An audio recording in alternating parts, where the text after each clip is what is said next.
Let's move forward. Here's Chapter 3 of HOA Bans My Christmas Lights. Big Mistake. Chapter 3, The Legal Storm. By mid-December, Oakwood Hills was no longer a quiet suburban neighborhood. It had become the battleground of a story that was spreading far beyond its manicured lawns. Local news channels ran nightly segments about the Christmas Lights Showdown. Social media hashtags popped up, drawing thousands of comments from people across the state. To outsiders, it was a curious tale of one man's holiday spirit against the cold authority of an HOA. But for those who lived inside the neighborhood, the conflict was deeply personal.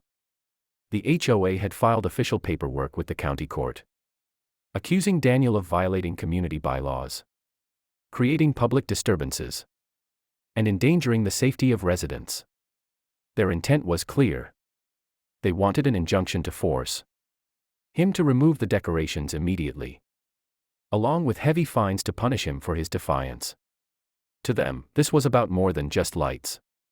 It was about making an example of him, proving that no resident could ever challenge their control.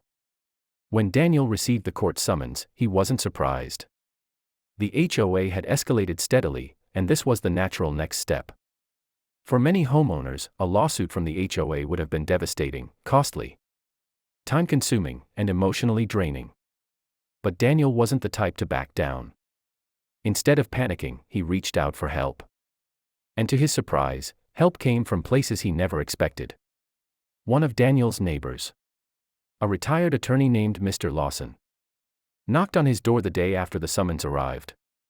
He had lived in Oakwood Hills for nearly 20 years and had quietly endured the HOA's overreach for most of that time. He had seen them fine residents for the smallest infractions: a garbage bin left out too long, a lawn not trimmed to exact standards, a mailbox painted the wrong shade of white. For years, he had stayed silent. But watching Daniel stand up against the board, and watching the joy his lights brought to families, lit something inside him.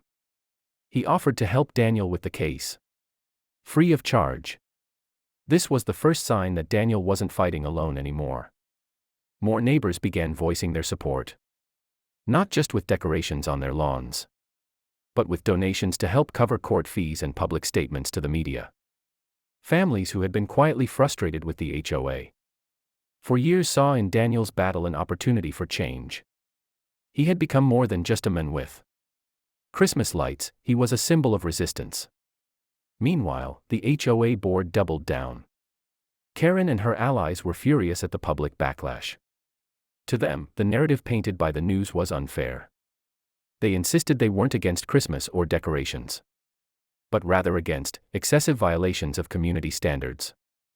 They held emergency meetings, sent out newsletters filled with warnings, and even tried to sway residents by claiming that Daniel's actions could lead to property value decline. But the more they tried to justify themselves, the more hollow their words sounded. The first hearing was scheduled just a week before Christmas. By then, Daniel's home had become so famous that traffic through Oakwood Hills nearly doubled in the evenings. Lines of cars stretched down the block. Children leaned out of windows pointing at the glowing displays, and families parked just to walk through the spectacle. Even some who initially disliked the attention now admitted it was hard not to smile at the sight of the neighborhood alive with cheer. The HOA, however, used the traffic as ammunition in their case. They collected photos of cars lined up, documented noise complaints, and even produced a few residents willing to testify against Daniel. Their argument was simple. Daniel's lights had gone beyond holiday spirit and had created a safety hazard that endangered the entire neighborhood. Daniel and Mr. Lawson, however, were ready. In court, Lawson calmly presented evidence showing that Daniel's lights complied with city codes, that police inspections had found no violations, and that traffic was not a danger but a natural result of community interest. He emphasized that the HOA's fines were excessive, their threats heavy-handed, and their actions less about safety and more about control. He painted Daniel not as a reckless rebel, but as a father trying to create joy for his family and community. The case didn't resolve that day.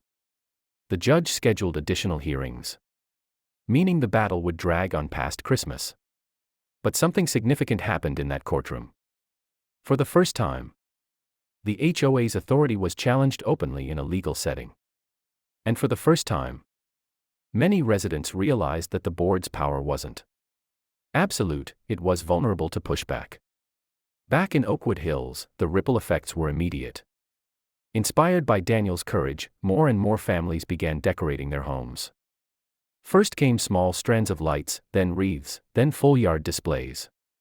Within days, the sterile uniformity of the neighborhood began to crack. What was once a row of cookie-cutter houses now glowed with individuality and color. And as each new display lit up, it felt like another vote of confidence in Daniel's stand. Karen, however, was livid. To her, this wasn't just about Daniel anymore, it was an uprising. The neighborhood she had worked so hard to control was slipping through her fingers. She ramped up her patrols, sending out more violation notices than ever before. Residents who hung wreaths without permission found warning letters in their mailboxes. Those who added inflatables were slapped with fines. But the more aggressive she became, the more the community resisted. What once worked through fear now only fueled rebellion. Daniel, meanwhile, continued to expand his display. He added a towering Christmas tree made entirely of lights, positioned in his front yard for maximum visibility. He built a shimmering pathway of lights across his lawn, inviting children to walk through as though entering a magical forest. His home, once just another suburban house, had become a landmark. And as Christmas drew closer, Daniel realized that this battle was no longer just about the HOA, or even the neighborhood. It was about proving that one person, standing firm against unreasonable authority, could inspire change. The HOA had wanted to make an example out of him. Instead, he had become the example of something much greater. But Karen wasn't finished. As she watched the tide turn against her, she began planning her most drastic move yet. If the court and community wouldn't stop Daniel, she would find another way. And as Christmas Eve approached, the stage was set for a confrontation that would either break the HOA's grip on Oakwood Hills, or break Daniel. End of Chapter 3. Next chapter will cover the climax. Karen's desperate attempt to shut down the lights on Christmas Eve, the neighborhood's reaction, and the turning point in the battle. Do you want me to keep going with Chapter 4 now?